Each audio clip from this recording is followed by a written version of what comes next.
you are all in on them winning a championship this year or next year, because the ramifications that could come down the road might cuff you for 3 or 4 years. You know what I mean? So it's a really, really tough position to be in. I'm hoping that the Suns have calculated all the scenarios and know exactly what's happening. I trust that they have, and they're just saying, fuck it, we're going anyway.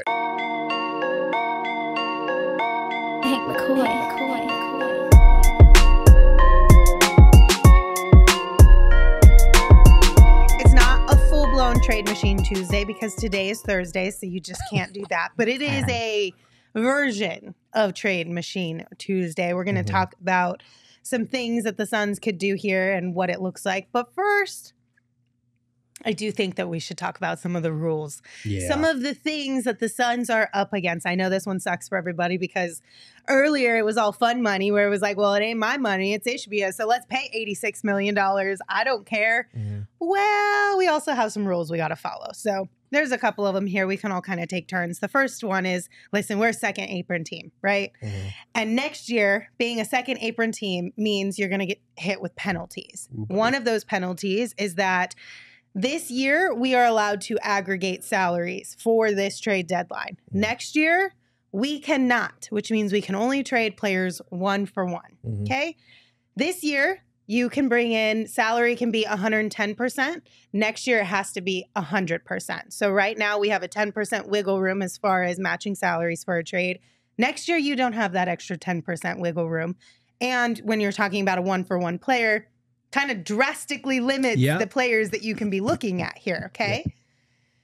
This year, you can check out guys on the buyout market for up to roughly $12 million. So anybody who made under roughly $12 million, you can bring them in on the buyout market. Next year, you can't pick up anybody on the buyout market. Next year, you also cannot use the mid-level exceptions to sign anybody. You also cannot send cash considerations. And you also cannot acquire a player using a trade exception. So, baby. Damn. You're screwed. Translation. Say the translation. You're fucked. You're locked in jail. 10-year bid. I'm telling you. 10-year bid. On your head. Rikers Island. That's the translation. So get to know what we doing here. Honestly, though, like, that's a lot of penalties, if you want to call them that. That's basically handcuffing you to whatever it is you go into next season. What you end this season with, you better hope that you like it. So let me ask this question, okay? Let's say next year we have our roster or whatever. If we cut salary, or like, let's just say we traded a player away to decrease salary, or we had a free agent or whatever, when does us not being in the second apron take hold? Is it for the year after that? Or is there a grace period where we're still going to be punished even though we got rid of salary? Yes. So my understanding, you can correct me. My understanding is the tax stuff gets calculated after the deadline, and then it's a fiscal year. So it would be from deadline to deadline. Okay. Yes. So if we're a second apron team and we shave salary early before the deadline, we're still looked at as a second apron team, I believe. I'd have to look into that. I believe, because I believe that's why we have the trade deadline. That's why people shave salary right before the trade deadline, so that they can either get over or under the cap. Yeah, so if they shave salary right now and got under the cap, it won't start kicking and then for the next calendar year, they wouldn't be considered a second apron team. That's correct. Yes, but for all intents and purposes, there's no way they're going to get under the second apron. way. They are going to be. Yeah, they're going to be a second apron team this year, next year. As long as they have that big 3 and are trying to put talent around their guys with contracts that aren't veteran minimums, you have to count on none of these things being at your disposal. Yeah.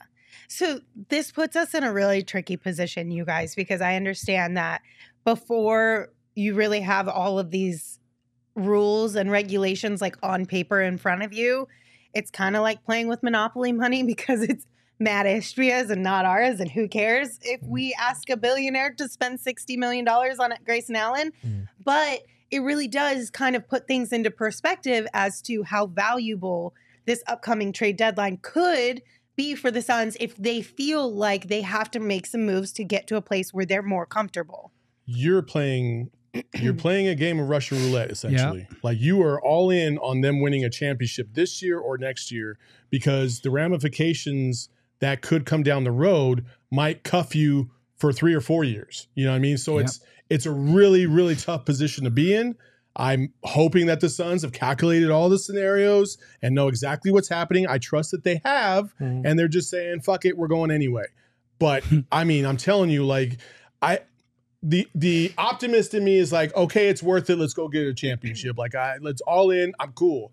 The pessimist in me is like, oh, I don't want to go back to the last decade where we had shitty teams because we can't do shit because we have too much salary and we can't move it. Like, and that's the part that scares me the most, you know. And I'm not saying because of talent. I'm saying we've seen these guys get injured. You know, it takes Bradley Beal getting injured severely or Book or whoever, these guys, for our whole season to be kind of washed, and you're right back to where you were. And that's that's scary. It is scary, but I will say, like, we knew like any injury to the big three, we were cooked in terms of this 1 or 2 year title window that they have.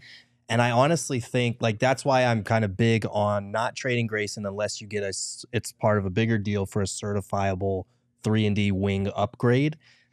Because you can give him a better contract than anybody else can offer in free agency with his bird rights. And yeah, that does come with a severe luxury tax penalty.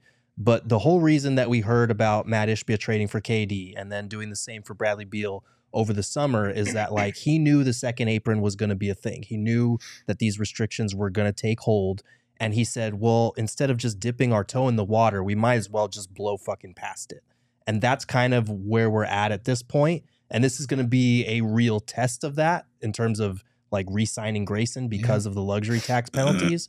But if you don't re-sign him, then you are looking at a scenario where you've only got 4 players under contracts that aren't veteran minimums. So that means 11 of your 15 guys are probably going to be vet minimums because you don't have the MLE. You can only trade players 1 for 1 now.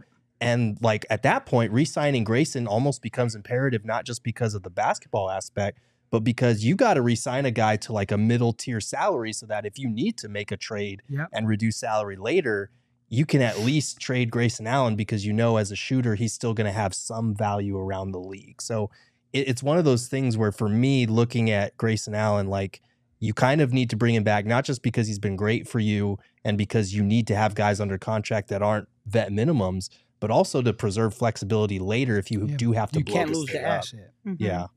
Yeah, I mean, the one thing I will say about the second apron, and you nailed it, this is where being a fan becomes real.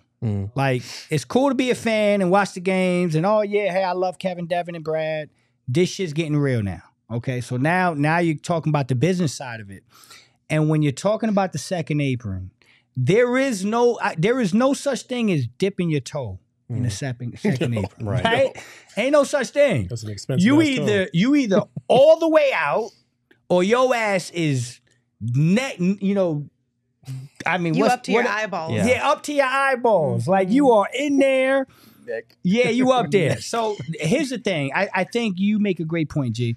When he made the deal for Brad Beal, I think everybody in that room came to a conclusion. We are all the way in on this. You can't lose the assets. We're not going to have the ability to replace the assets. So you're going to have to keep the people in the room when you can. And again, signing Grayson Allen to a 4-year, $80 million deal doesn't mean you can't flip Grayson Allen later. Right. But if you just let him walk, you can't replace him. So it's one of those things, like I said, this is getting real now. And the Suns are going to live in this space for quite some time. So you better make sure you get it right.